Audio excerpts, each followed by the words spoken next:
So I just want to welcome everybody to this call, and we're going to be having this lunch and learn, talking about seeking first the kingdom, impacting lives through service. And on the call today with us are two guys that have been great volunteers, uh, and one that's continuing to volunteer here with us on a regular basis, Casey Reeser and Joshua Timbatiwa. Is that how I say your last name? I probably butchered it. Yeah, you were close. I was close, and you could butcher my name back. My name is hard to say too, so Yeah. don't worry about it. But both guys have been great volunteers here. Joshua is presently up in Seattle. Casey is a resident of San Francisco, and keeps showing up over and over and over again. But I'm going to turn it over to Isaiah, who is on our staff. And Isaiah is our volunteer coordinator here and just does a wonderful job connecting with our volunteers and orientating them and debriefing them and helping them to really understand our situation. Welcome, as I turn it over here, just want to say a big welcome to Tanita Weeks, who was on our staff and is now presently um, part of the emergency response team in the city, working in the city also. But so, Isaiah, I'm going to turn it over to you, and Isaiah is going to just take time and ask some questions to our volunteers of their experience here at YWAM San Francisco. So, Isaiah, over to you. Awesome. Thank you, Tim. Um, and can everyone hear me okay? I think, yep, I can see my audio working. Um, yeah, it's really kind of cool for me and Casey and Joshua here. So as volunteer coordinator, my responsibilities kind of fall on the managing for when people sign up for volunteer slots for the various ministries that we have. And then as best as I'm able to then connect with volunteers and just talk about the neighborhood process a little bit of why are we doing the things that we're doing? Why do we do it the way that we do it? How do we best dive into the world of the Tenderloin resident and then be able to bring Jesus into that encounter? And it's really cool having Casey and Joshua here. I've spent a lot of time with both of these guys. They're both really, really incredible men. And I consider both of them friends. There was one time even where Joshua came so frequently to our hot chocolate orientation that on the spot he was like, well, why don't you lead orientation this time? Because you're probably going to do it just as well as any of us on staff. And he knocked it out of the park. And I do have pictures to prove it. I won't share those here and now, but there are pics. It did happen.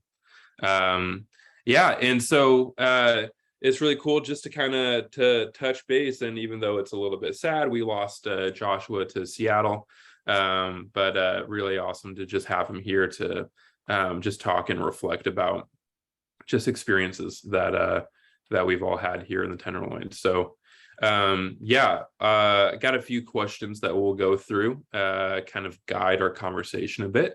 And Joshua, since we're talking about you, I'll have you answer this one first, and then Casey, go ahead and follow up afterwards. But what brought you to volunteer at YWAM-SF? How did you hear about us? How did you get connected? Why did you want to get connected? However you want to answer that question.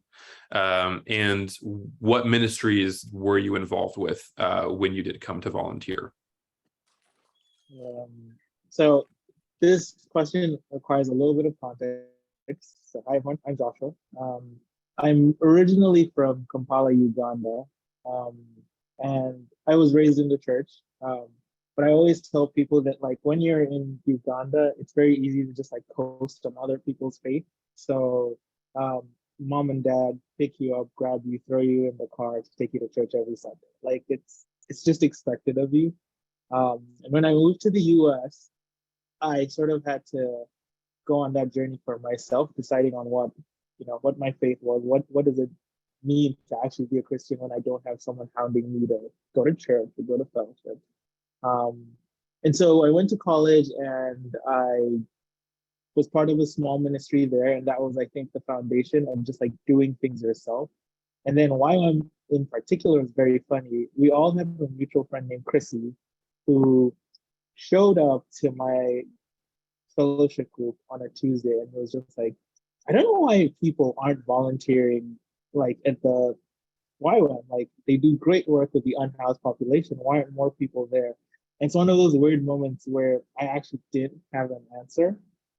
Like, Tim mentioned my voice is muted. Can you hear me now? Yes? No? You're a little bit muted. If you just come closer to the mic, maybe. Okay. How about now? I'll just try Yeah, and be that's as loud better. as possible. That's better. Yeah. So I think it was one of those moments where I realized I didn't have a response. She asked, like, why aren't people volunteering at YWAM? And I had nothing to say. Like I had nothing holding me back. So I just went. Like the next Friday, I said, well, Chrissy talks about this so much and how great it is. Let me just show up. And it was one of those moments in life where just showing up for God really blessed me.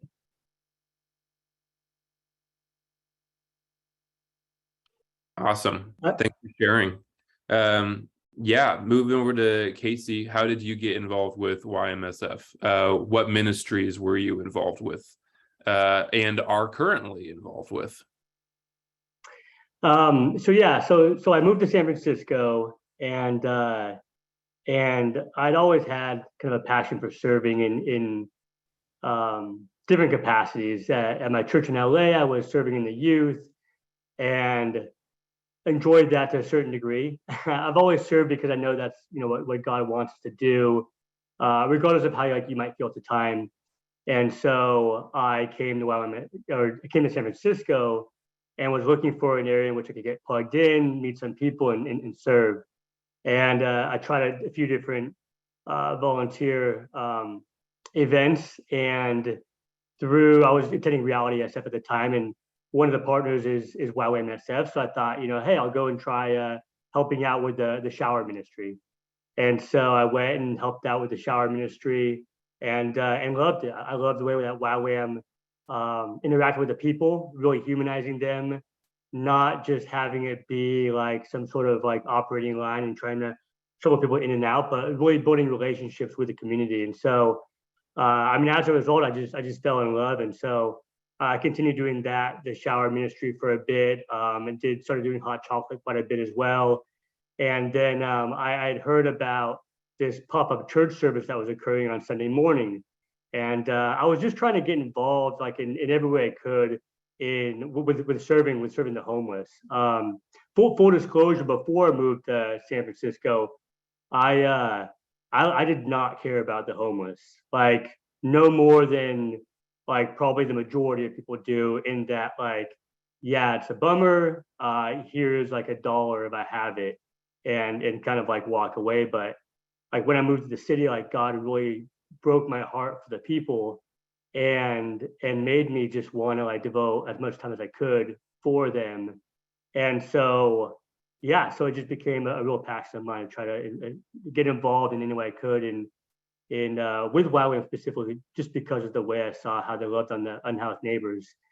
And I heard about the pop-up church service that was occurring, and I went there. I met Erwin and Paul. They really helped kind of mold the way I thought about homeless as well. Similar to like Isaiah and Steve and Stephen Liu and everyone. All have been like very impactful in my life and teaching me how to really love your neighbor. And so then pop-up church really became sort of like a passion for me, and that's what I devote the majority of my time to now. Just showing up and just loving on the people that attend. It's probably blessed me more than it blesses them. That's awesome. Yeah, and that it actually segues really well into like a next question that I specifically wanted to ask you, Casey, and I have a follow-up question after that for you, Joshua. But yeah, for you, Casey, why, in your opinion, is it important to volunteer at nonprofits or in other ways in San Francisco? And yeah, you definitely touched on that in a little bit. And you and I have had like a lot of conversations just in our friendship over like catching a glimpse of God's heart for people and seeing people the way that God sees them, and not just through our own view or our own understanding of them. But yeah, is there any more that you want to expand on that idea, on why you may feel it's important to volunteer at nonprofits or volunteer in other ways in the city? Yeah. I mean, I think, part of the reason that I read a book called Generous Justice by Tim Keller, and I highly recommend it. And he talked about how God created all of these, everyone fearfully and wonderfully made, right? Like he created them with a purpose. And if you don't see them that way, like it's just like what a shame it is. And like that really molded the way I think about others, and specifically like the underserved, because a lot of them were just handed a raw deal. A lot of us are born into the situations that we're in. We all have personal agency, of course, but so some of us were given a leg up on others.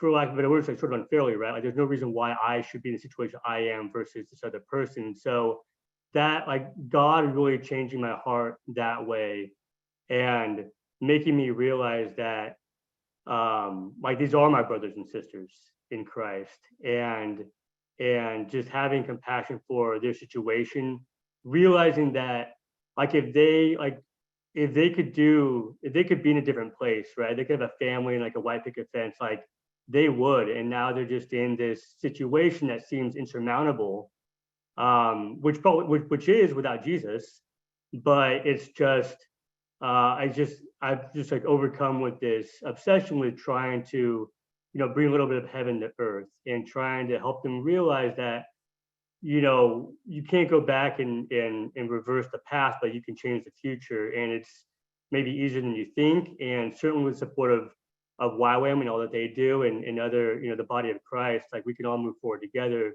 to bring you closer to God, right? That's the ultimate purpose. And so that's just like the heart of like what I do is just wanting to help them, and just I just see them as children of God, and I guess that's like the crux of it. Yeah, I love how you said that there's no change in the past, but there is moving forward.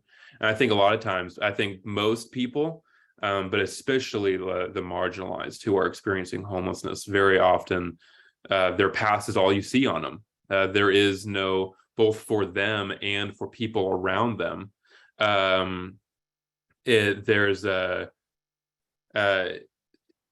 not really much of a perspective of what does future look like for this person, or are we even thinking of the future? And that's really like what's so powerful about your perspective and what you shared there, is that God does have a hope for our future. He does have good plans for us. And so for people who don't have hope in the future and don't have anything to look forward to on the horizon, like carrying that hope for them and ministering to them is like, yeah, it's easier than it might seem. Yeah, that's awesome. Got a question here in the chat from Katie. Are you both full-time live-in missionaries? So I am on staff here at YWAM San Francisco. So I full-time work in the neighborhood, and then also do volunteer coordinators. But both Casey and Joshua actually both worked in tech while they were here in San Francisco. So Friday evenings when we come do hot chocolate, they'd come and volunteer, take time out of their week for that.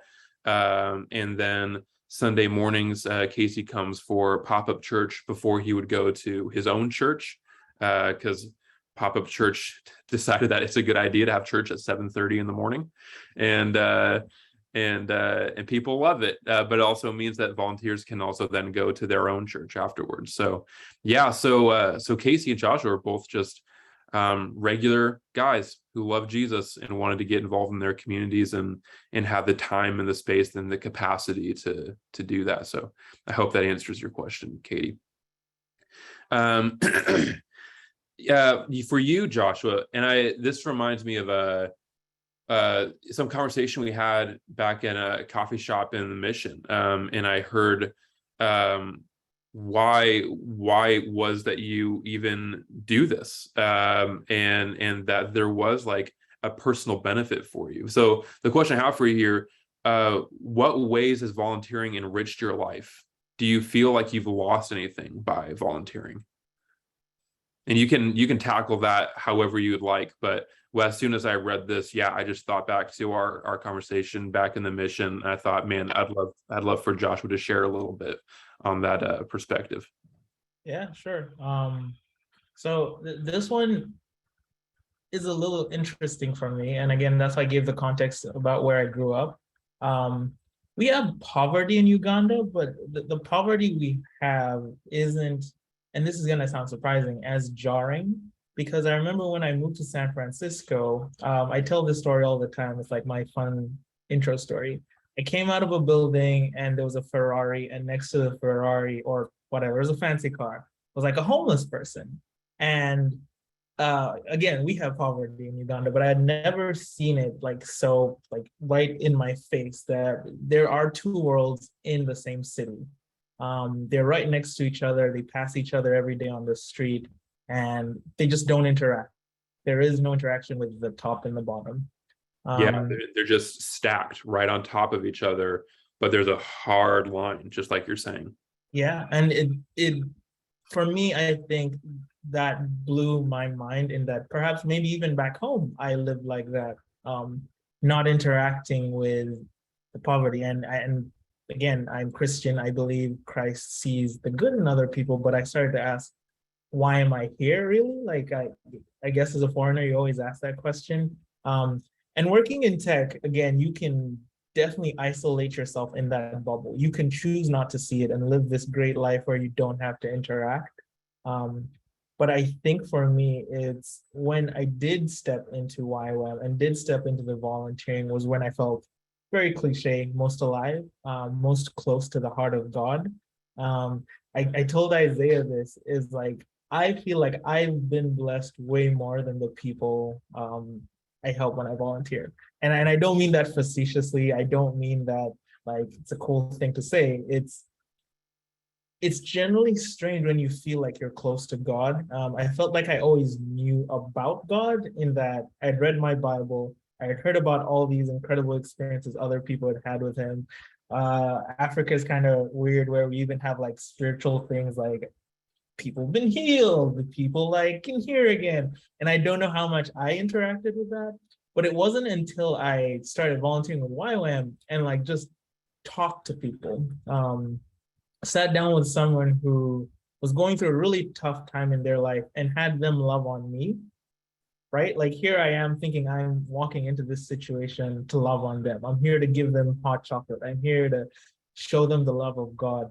And, they start loving on me. And that was like the thing that just blew me away. Sometimes like I leave volunteering with like tears in my eyes a little bit, because they ask like, oh, how's your week going? Oh, you were like, it seems tough. You look stressed. Like they actually wanted to know about me. And so in many ways, I think what I lost is that barrier, right? That hard barrier that like we are so used to and we think is just a natural part of life. It's okay that I am not interacting with this side. I can live my life. And I think you lose so much about what it means to be human and what God wants from us if you just accept that barrier. Yeah, that's awesome. And I remember like back at that conversation and sharing with you like my reflections on Matthew 25, where Jesus says, you gave me water when I was thirsty, you gave me food when I was hungry, clothes when I was naked, and visited me when I was sick. And he's talking about a time in the future, and people say, Lord, when did we see you? And he said, those people whose needs that you met, the people who you gave water to, who gave food to, that was me. And he identifies with them. And yeah, the incredible amount that's gained. And I shared that sentiment with you as well, that I have received more from being in the Tenderloin than I can ever possibly give. And I've only been in the Tenderloin full time for a year and a half.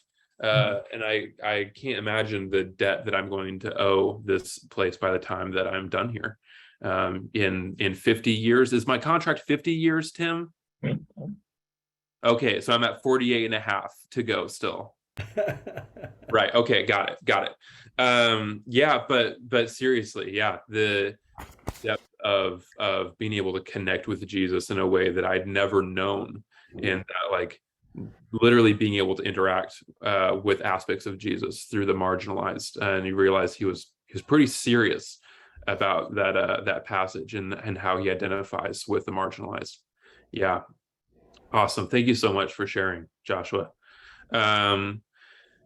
Casey, let me bounce back to you really quick, because I know that we've also, I love these questions that Tim has written, and I'm also kind of adding a little bit of my own spin to them as well. But for each one, there's definitely, like, I can think of conversations I've had with both of you guys that are just so relevant to this.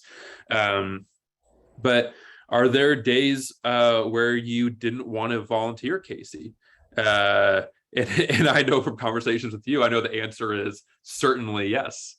And I remember the really encouraging conversations that we had when we talked through what helps overcoming those feelings of not wanting to volunteer, of wanting to check out, of maybe realizing, like, maybe I feel like I don't have the capacity to do this. Maybe my time would be better spent somewhere else. But yeah, I remember at least a dozen conversations we've had in that realm, and really, like, me expressing those sentiments as well, doing this full time. Yeah, but I would love to just for you to share some of those thoughts that you shared with me. Yeah, definitely. Yeah, no, I've certainly had those moments where I didn't want to volunteer. I woke up, or I just felt very discouraged, and yeah, I mean, I think it makes sense. I think that's one thing that, like, be cognizant.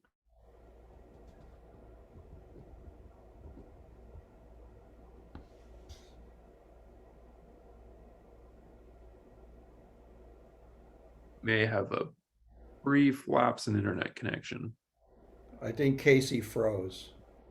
Perhaps. It's just one moment, guys. I think it's on his side.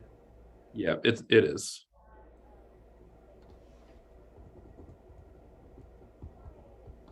Well, we'll transition away here, and if we get Casey to reconnect, then we can revisit that. I really like his thoughts on it, so I hope we can get him connected back here really quickly. So put a pin in that, and we'll come back. Oh, here we go. Yeah, I'm not sure what. Can you hear me now? Yes, we certainly can. So I'm not sure, like, what you last heard from me, but Just the very beginning, that's all. okay. But yeah, so I mean, just going back to what I was saying earlier, or the last thing you heard from me is that, yeah, I've certainly felt discouraged my fair share of times, and I think there's a lot of spiritual warfare with that. You know, you're going to work against Satan, and you're trying to bring God to people in whatever capacity that is. And so to think that you'll never be discouraged is, yeah, maybe not the right way to think about it. But you know, in those times, like, I felt discouraged for a variety of different reasons. You know, whether it was I was just tired, I felt like undeserving, even times where I felt depressed.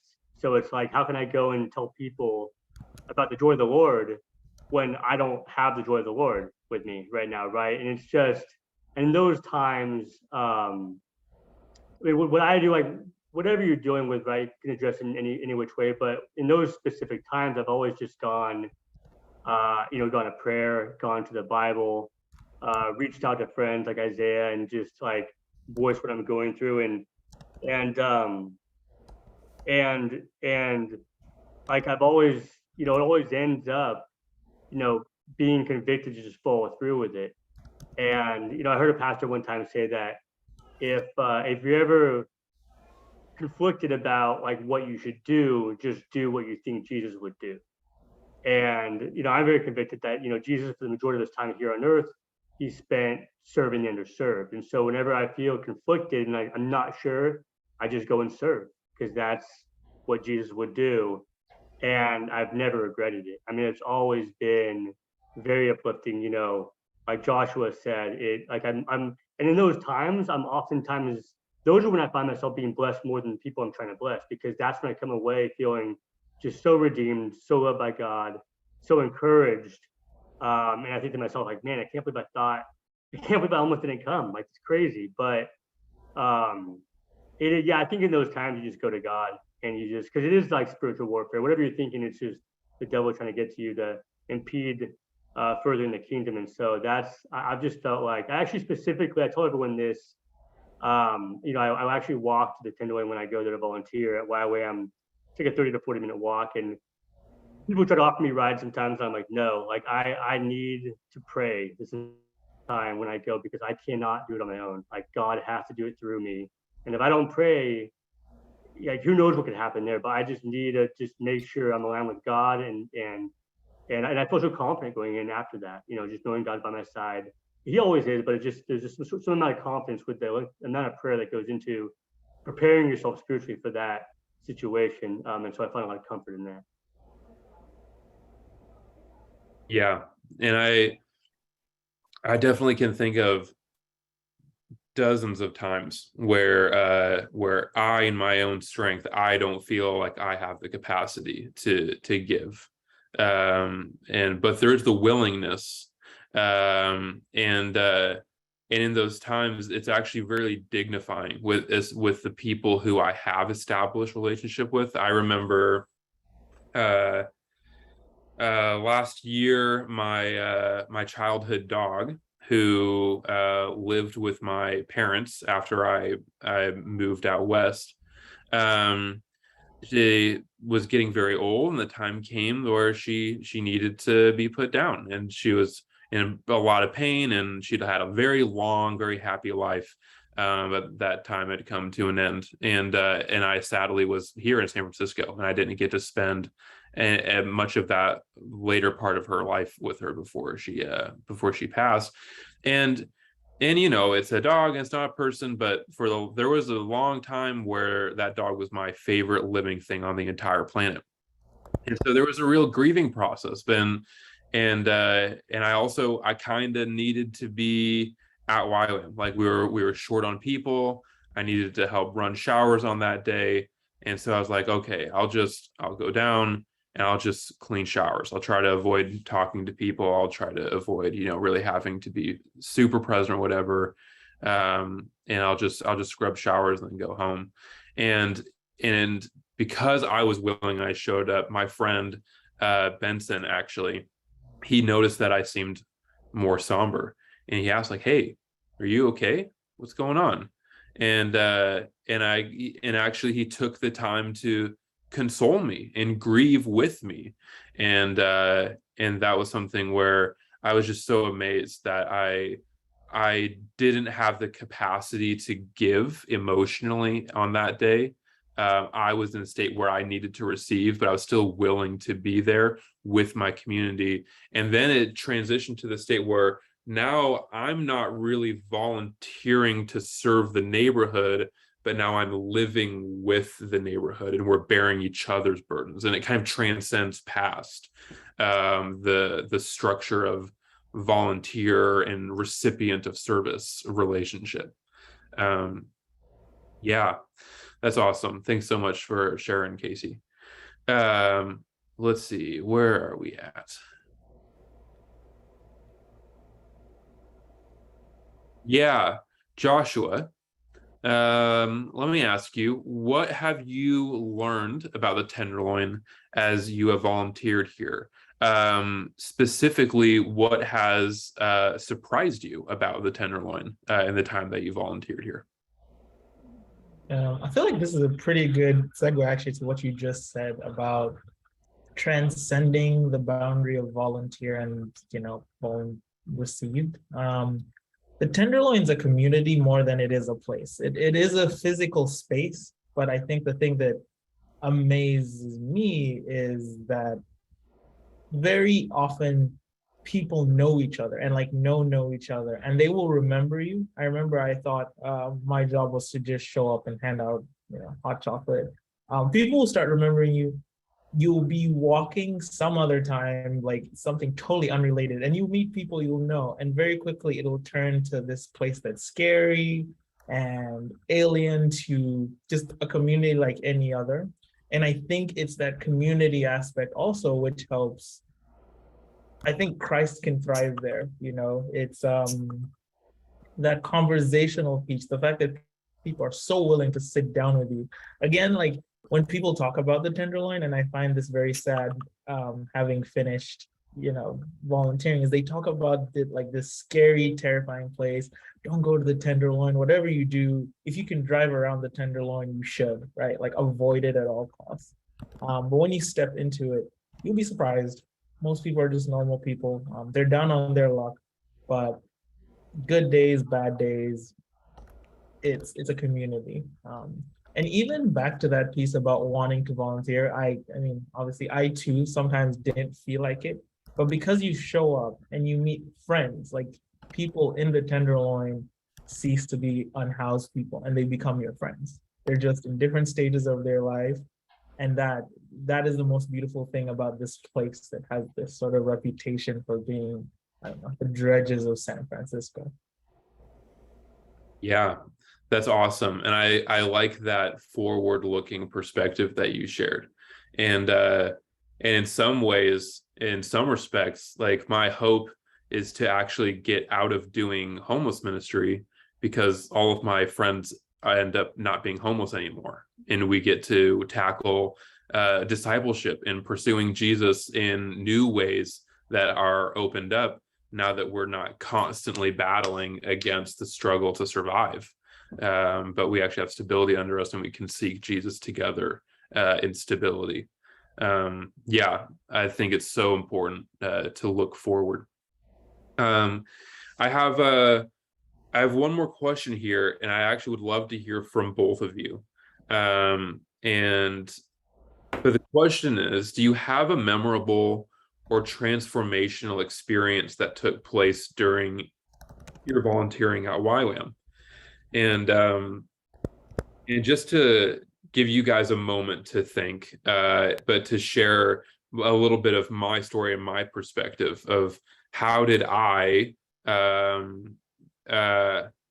young guy who could do anything, go anywhere, how did I end up deciding to stay in a place like the Tenderloin? How did I decide to share in the work of Jesus, in the partnership becoming more like Jesus in the context of the Tenderloin? And it goes back to what I shared a little bit about the passage in Matthew 25, and reading just how explicitly Jesus identifies himself with the poor and the marginalized. And I remember, much like Casey, actually, our stories are pretty similar. I was introduced to the Tenderloin. I was leading a group of young adults for a 2-month outreach here. And my goal was to lead them on their outreach. But for me, I had no compassion or concern for people experiencing homelessness.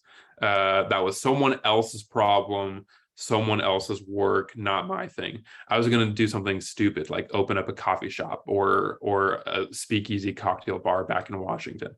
And in the time here, I became more and more convinced and more aware that I was not viewing these people the way that Jesus views them. And Matthew 25 kept haunting me. And so, and I felt the very gentle invitation of Jesus to see this neighborhood and to see these people the way that he sees them. And I said, okay, I don't see them correctly, so I'll bite. Like I'll go on this journey with you. Would you show me how you see these people? And I remember a few conversations I had with people in which I really began to understand. We weren't even talking about anything serious or spiritual, but just the fact that these are people, imago Dei, image bearers of God, that alone is close enough to a divine encounter. Just another conversation with another human is already startlingly close to an encounter with the divine.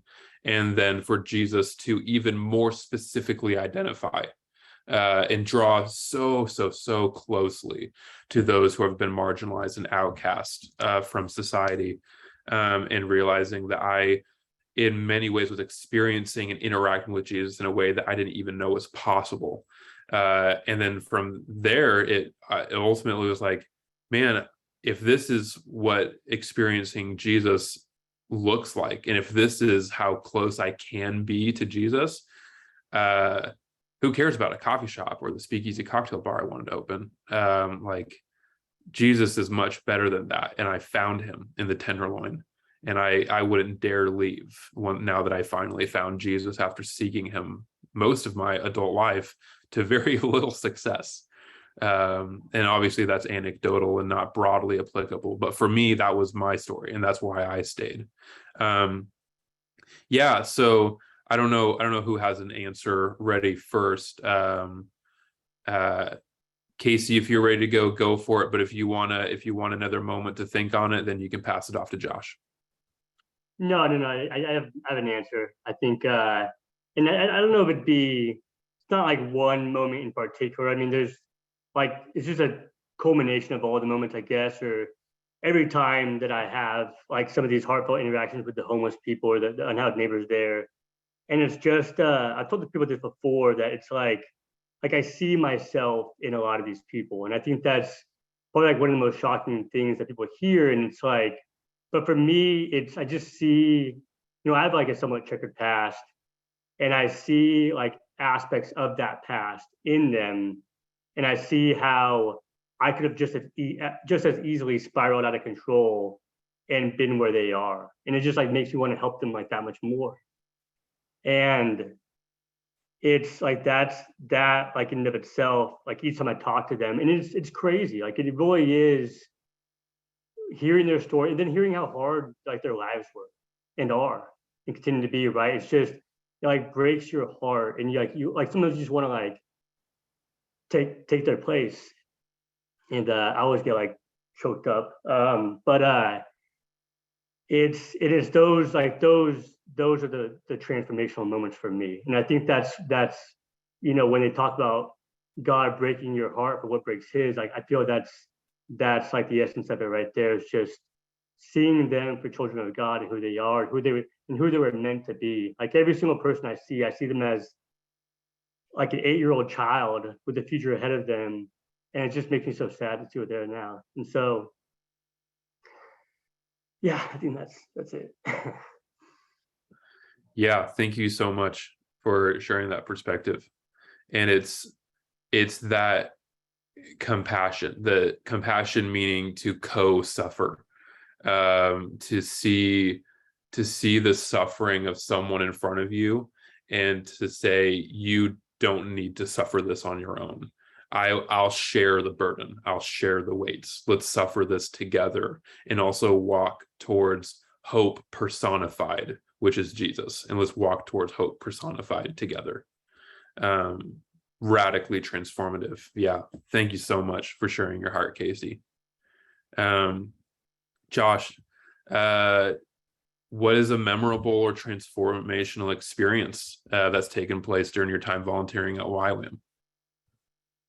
I mean, what Casey shared is very true. It's always the combination of things. And I think I like to think about the disciples and the way Christ taught the disciples. Sometimes when you're in your walk with Christ, like you see that in your own life.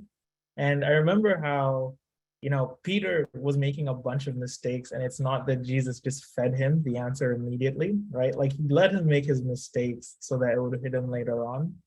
I remember I had this thing when I first started going to Hot Chocolate where I was like, I want to talk to as many people as possible, right? Like that's my goal. My goal is to come here and hand out as many cups of hot chocolate as possible, be as efficient with it. And I remember there were several times it was either you, Isaiah, or even Tim. People were like, no, it's okay. Sometimes you'll go out and speak to 20 people. Sometimes you go out and have one conversation. Just let yourself be present. And like in the beginning, I was like, yeah, okay. But there's this one night where we go out hot chocolate and we come across this group of men who are playing drums on the corner. And they demand that we put down our hot chocolate jugs and play drums with them. And I don't know how long we were there. It was long. Like maybe we were there 30 minutes, 45 minutes, but we just sat and we played drums with these 5 guys who I had just met. And they were telling me how like, yeah, they like love finding each other. Every Friday they get together and just play drums. And I think in that moment, it's when it hit me that these aren't a task. This isn't a goal. This isn't about being efficient. These are human beings. And in that moment, I think that was the most fun I'd ever had. Like on a random Friday night in San Francisco, I was playing drums with a bunch of people I didn't know. Like they pulled out drums from nowhere. Like they had extra drums. It's not like we replaced them. We joined them. And I think back to that memory a lot of times where, you know, Casey was talking about just letting yourself be a conduit for God's joy and love. I think a lot of times people in the Tenderloin are that. And if you just let yourself, right? Like sometimes you just gotta say, I have no idea what I'm gonna encounter today. God, do your thing. And I think he'll take you to places where you in particular are blind or lacking. And I think for me, that was one of the moments where I was like, wow, God really is here. It reminds me sometimes of like the Samaritan woman and like how Christ meets her. And a lot of times the question is, why her? Like, why is this one lady the person Christ went to meet? And in my head, I was like, why am I experiencing this, right? Like, it almost seemed tailored to my own lacking in knowledge of Christ. And so, yeah, I think just you'll have many moments of that kind of thing when you decide to just step into it. And yeah, God shows up in the weirdest ways sometimes. Awesome. Yeah. It's like that incredible juxtaposition, that incredible like catch-22 of like easy relationship is to share in each other's joy, because that doesn't cost, for me to share in your joy doesn't cost me anything. I actually get to benefit from that. But for me to share in your suffering, that costs something. And very often in the willingness to share in your suffering, I end up unexpectedly getting to share in your joy and getting blessed immensely. And that's like the relational tension of living and serving or volunteering in places like the Tenderloin. Is that the boundaries do get blurred eventually, that eventually like you transition even just 2 hours every other Friday night. That's enough time and that's enough consistency to transition out of firm square boundaries of I am a volunteer and I am providing a service to I am connecting with people, with friends, and sharing in like really unique life-giving experiences. Yeah, I love it. Yeah, thank both of you guys so much. Yeah, that's kind of summarizes or brings about an end to our interview that we have here, which like really like this is just a formalized version of the conversations that I've had with Joshua and Casey offline already. And so I think these are all things that I've heard from them before, just in our conversations and in our friendship. And I'm so happy that for all of your benefit, you get to hear their process and their stories and their revelations of how they have come to the rescue for the marginalized, and then Jesus met them there as well. Yeah, and I think just to summarize or wrap up,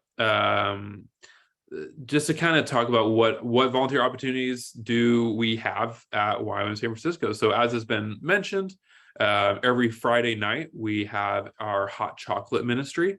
And this is something that is really excellent, very accessible, very safe, very controlled way of kind of just dipping your toes into the water, getting a feel for the temperature of the tenderloin, and just getting a little acquainted. We do provide an orientation at the beginning of every single one of them. And if Joshua is ever back in town on a Friday, he'll be leading that orientation. And Always open. yeah, and it starts at 6:45 p.m. That's when we try to have people arrive, give people a 15-minute buffer, and then we start orientation at 7. Really just do our very best to equip you and prepare you for how to meet people in the Tenderloin as is appropriate for your capacity at that time. And as your capacity grows, how can you better meet people when you have a larger capacity? So we do that every Friday night, and then most weekday afternoons, basically every weekday afternoon, we have something going on. So Monday, Tuesday, and Wednesday, we have our traditional services that we offer through the Ellis Room, which is our main big space out there. We provide showers for the community, some clothing, not a whole wide range since it is donation based, but kind of the bare essentials and emergency clothing. But our Ellis Room coordinator, I may have just made up that title. That might not be real, but I'm going to stick to it because it sounds good. Our Ellis Room coordinator, Kent, who is also on staff here, has really taken that space to be something where, yes, there are services that we have, but we're also just trying to connect with people and have conversations. So we've got dominoes, we've got card games, we've got a pool table, and we're really just kind of creating spaces to have simple conversations that can lead to serious conversations, that can lead to spiritual conversations. And he's really facilitated and helps to create an incredible culture in that space. So it's Monday, Tuesdays, and Wednesdays, 1:30. And all this information is on our website, YWAMSanFrancisco.org. And if you go to our volunteer tab, then there's more information there. And then Thursday is food pantry, and it's the same time, 1:30 to 4 p.m. But it's a structured food pantry for residents in the neighborhood who are experiencing food insecurity. And it's just a way for us to very practically meet an immediate need that is felt in our neighborhood. And then Friday evenings is a hot chocolate. Afternoons is my personal favorite.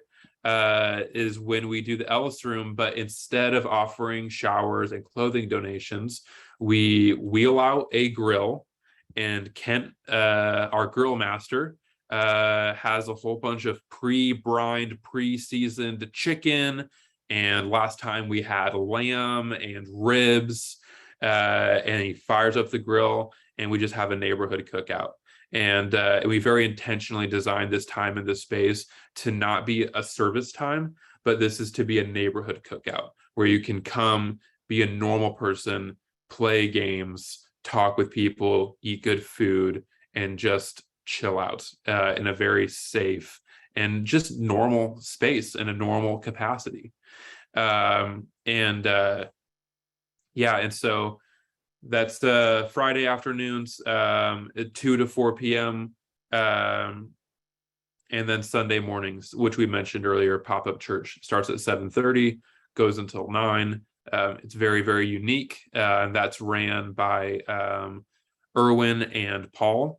And they do something very unlike anything I think that happens in the Tenderloin. When you have such a unique place, sometimes you need unique strategies to reach the people in those places. And what they do is certainly very unique. And I would encourage anyone to just see it once. But that kind of wraps up what our volunteer opportunities look like. And with that, just a final thank you to Josh and Casey. Really appreciate you guys being here. letting me kind of ask you some prodding questions and sharing your thoughts. So yeah, and I'll just turn it back over to Tim here as Tim wraps it up, because as far as my notes say, my responsibility is done. Thank you, Isaiah. And thank you, everyone, for attending. We really have enjoyed having you guys here. And please come out and volunteer. These are great opportunities to come. Thank you. Some of you are monthly donors or one-time donors. There's a link in the chat. We are looking for more monthly donors to keep things going on here. Thank you to some of you who are already doing that. That monthly donation just really helps us to keep things, the doors open here. We're trying to be a presence in the neighborhood that just keeps on engaging people. And by you coming and volunteering, there's also sometimes on Saturdays, I forget to give the schedule, but we partner also with Liz Wong from Calvary Street Ministries, and she comes and takes over our building on Saturdays once a month and does a big clothing and medical and food and gospel outreach here. So just stay in touch with us, and we'd love to keep volunteering with you more. Thank you for attending. Yeah. Which Saturday does Liz Wong take? Let me pull my calendar out here, and I meant to have that available, and I forgot before I got on. It is the 1, 2, 3. It's the fourth Saturday of every month. The fourth Saturday, and if I disappear here, it's because my battery is running out and I forgot to bring my cord here. But the fourth Saturday of every month from about 10 a.m. to around 2 p.m. And it's a great outreach here. We've been partnering with Liz for quite a while in the neighborhood. So come and join us. Would love to have you. And you said they do some medical? Do they need? Sometimes they do medical, sometimes they do sometimes foot washing. They do a clothing drive. They do haircuts sometimes. Isaiah, we also do haircuts, I think every Wednesday. Is that right? Yep, every Wednesday afternoon, our staff, Sam, from Thailand, he does haircuts in the Ellis room, and he is always looking for people who can help him do that. He is the most popular man at YWAM San Francisco because everyone wants a haircut. And yeah, so anytime that he's able to get some help to do that, he is always very, very appreciative. So it's not What time that haircut? haircuts are from 1 to 4. 1:30 to 4 every single Wednesday. Yeah, not your haircut. Right, got it. But haircuts for the people in the neighborhood. And if you have skilled people that want to help us down here, we used to have someone come out and do an eye clinic, and they brought free glasses, and then they would check people's vision, and then they would help them to get the right glasses. We can host eye clinics down here, or light medical work. We can host down here. We want to do that. Where do you recommend parking? God bless you. Parking, though, there are garages nearby. There's a garage on Jones between Ellis and Eddy, and there's a garage on Eddy between Jones and Taylor. So there are 2 garages that you can park at within 1 block of our front door, and I would recommend those 2 garages. Okay. Or you can take the BART. The BART comes to the Powell Street station, and we are about 4 blocks from the Powell Street station. So it's very easy to connect with us down here. If you have a helicopter, we'll try to land you on top of our building, but I'm just kidding. All right. Great to have everyone here. I would love to stay on and chat with you, but my battery's running out. And we've had in our next door neighbor, the Coronado Hotel, which hosts a lot of our unhoused people. One of their tenants passed away, and they've requested that I come over and just pray for them at 1:30. And so we want to be good neighbors. And my wife and I are just heading over to the next door SRO. One of their long-term tenants happened to pass away, and they grabbed me the other day on the sidewalk and said, "Would you just come and pray at the farewell memorial that we're having?" So I'm headed over there. But thank you for being on the call, and I am going to. Thank you. Yeah, great to see you all. Thank you. God bless. Thanks. Lessons. Okay, God bless. Hey, Sue. Is there like notes like of the volunteer like the times and all that like a calendar with the parking? On the website, there should be notes. Okay. Okay. Instructions I know on the everybody- website. Or, and if you don't,